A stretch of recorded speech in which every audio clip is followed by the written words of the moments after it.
एक शानदार जंगल में तमाम जानवर एक साथ खुशी से रहते थे, सिवाय लियो बेरहम शेर के।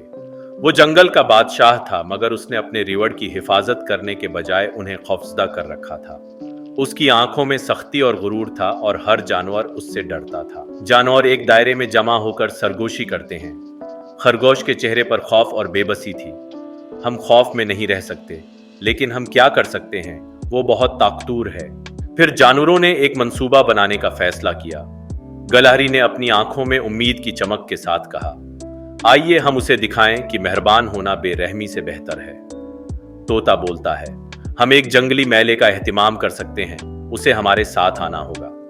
सबकी आंखों में एक नई उम्मीद की किरण जगमगाने लगी। जंगल के एक रोशन मैदान में जानवरों ने मेला सजाया। खुशी की लहरें हर जानिब फैल रही थीं। मगर लियो जब शोर की वजह से करीब आया तो उसने पूछा, ये क्या शोर है? तुम हो सब बगैर मेरे क्यों खुश हो रहे हो?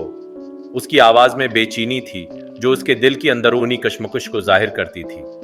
हाथी ने उसे दावत दी, आओ हमारे साथ शामिल हो लियो, हम दोस्ती का जश्न मना रहे हैं। उसकी मोहब्बत भरी दावत में एक गर्मजोशी थी, जो लियो को अपनी तरफ मतवजा कर रही थी। लियो मेले के किनारे पर बेचैन खड़ा था। आहिस्ता आहिस्ता वो खुशी और हंसी को देखता है। एक छोटा कुत्ता उसके पास आता है और मुस्कुराते हुए कहता है, क्या तुम मेरे साथ हो? नाचोगे लियो? लियो हचकचाता है, मगर फिर आहिस्ता आहिस्ता झूमने लगता है।